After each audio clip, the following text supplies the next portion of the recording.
Yeah, I haven't seen After Buzz, After Show with Pav, Rob Sesternino's stuff, and Dalton Ross's stuff yet, but I honestly don't think that that's going to influence this video that much, so I'm just not going to watch them before I make this video. I will watch them though.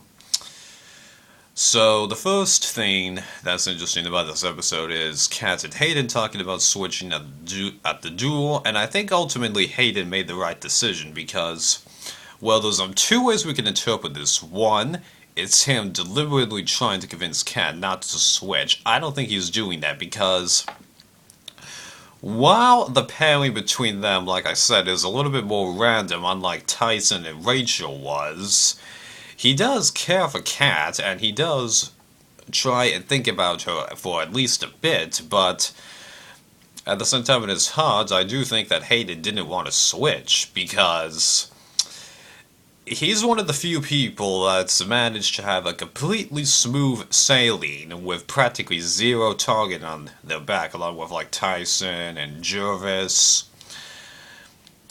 And I know that like Tina hasn't had really a target on her back, but I don't know, just somehow I get the feeling that there's just part of me, some kind of target on her back, and it's not so much because she's won before, like in All Stars, it's just, there's something. I'm sorry that I can't explain it that much more, okay? But I feel like that was the right decision. As for the dual character leaving, that didn't surprise me because most of us, I think, were predicting that Kat was going to go. Although I was surprised at how she managed to put up a fight and managed to get like half that puzzle done. Oh, and what do I think about looking at the puzzle next door? Well, that happens in all kinds of challenges because you remember in One World Episode 3 where the women won their first immunity, they half the reason they won was because they were looking at Bill next door, and then in Palau, there was all kinds of puzzles where Karora and Uline could look next door and see how they were doing. So I know that you're trying to be a little bit honorable, Kat, but it's been done before, okay? It's just kind of like doping in various competitive sports. Sure, it's against the rules, but it's done so often, it's almost normal, even though it is still against the rules, you know? So that's that out of the way. Then there's nothing we should discuss on Galan in terms of tribe dynamics, but in terms of Tadhana, it's pretty interesting how Tyson and Jervis are working this tribe because one, they've managed to work them all against Aris and Vetus somewhat, but also Tyson keeps up his food strategy thing. It's pretty interesting, hmm? So then that immunity challenge, I was a little bit more for Tadhana winning. God, I'm itchy. But I couldn't really explain why, because I don't know, because like with last week's next time on, you would have thought that they were going to lose this challenge, and with Tyson and Jervis dropping subtle hints that they want to throw the challenge, you just thought that they would have. And like Tyson, he himself had seems to have admitted at one point, or maybe it was coached, that the reason everything fell apart for them in Token Teens is because they won too many challenges. And then if you look at Tyson's track record here, he's had one loss this entire game. So, but I think that there was two or three factors to his decision. One, he's able to think that Vetus is somehow in trouble on the other tribe. Two, I don't think he really has it in him to throw a tribal challenge. And three, he strikes me as somebody who, even if it falls apart, will be like, well, that's what happens to me. It's kind of like that Buff situation where he's like, I'd rather have mine last. I want fate to decide. I don't want to just hover it over and choose my fate. I'm kind of the same way in that regard. But, yeah. So going back to the Galan tribe, Rupert's wife suddenly almost pulls a cat and then openly admits to Vetus that he's gone. Now, it has happened that the opposing alliance has gone to the person on the outs and told them that they're out, and that person has accepted it, and that the person who admitted it has gone away scot-free because Rob did that, even though, well, obviously that's different. Coach did that, but everybody had some degree of trust in him.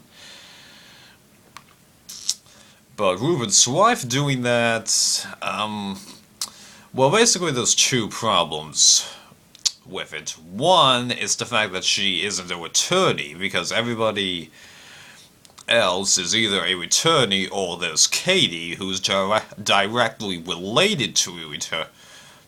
Because, like, sure, Ruben's wife, well, is Ruben's wife, but it's just different. And then it's also the fact that she just, was an outsider for the entire game because she just wasn't a returnee, so that sparks the seeds of issues there. And then Tina goes over to Vetus, lets him know that he's probably safe, and turns out that he is safe. So I was glad that it was Ruben's wife going, because I'll admit I've been really enjoying the Aris and Vetus pairing, but again, Tina appears to be getting closer to Dawn 2.0. Come on, Tina, don't go down that road. Monica is going down that road. Just let her do it so you can get rid of Monica. Come on. Sheesh. So it's obvious next week that they're going to merge, and there's already spoilers on the Survivor Wiki for you to figure out who wins individual immunity and who wins the duel. I haven't looked at them, but they're there, let me tell you. So, as for the duel, there's three possible situations. One, they eliminate two people and then go right back to the stupid format of an 8-member jury and a final 3. Don't do that again. Have it be 9 people on the jury. Come on, you always wanted to have an odd-number jury. Although when there's 3 people, you should actually have a 7-member jury, because that way it prevents the free tie thing, okay? So I think that's the most likely situation to happen, but I hope it doesn't. I hope that this situation happens where one person is eliminated from the game, one person returns to the camp, and then one person stays on Redemption Island to help make it easier to eliminate people on Redemption Island. 3, what was the third scenario again? John, I'm totally blanking on it right now. I know that there was a third. Oh, yeah. 2 people go back into the game. Sorry. So that could happen, but the problem with that is they suddenly have to do a couple of double eliminations to get rid of the spare people. Now, it's been partially helped because Colton quit, but you gotta remember, in previous seasons where they did Redemption Island, they had 18 people, and then bringing the people back, that increased the cast to 20. Here, there's already 20 people at the start of the game, so yeah, it makes it harder to get rid of people, and having that extra day doesn't really help matters. They really gotta start getting rid of people.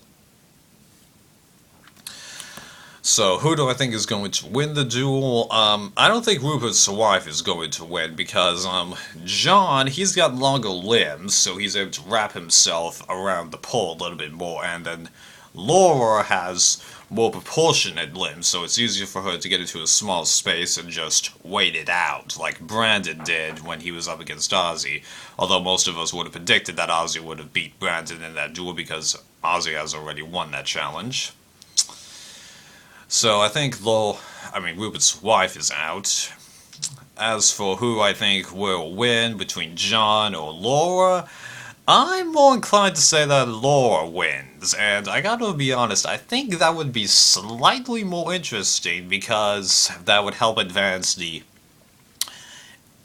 Castaways turning against Aura's storyline, because if John comes back, there's not really going to be anything interesting happening with him because everybody that was important to him, Candace, Brad, they're gone. So he'd just be another castaway, basically.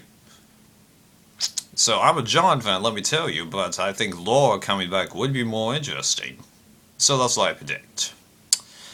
Well, that went a little longer than I wanted to, but hey, enjoy.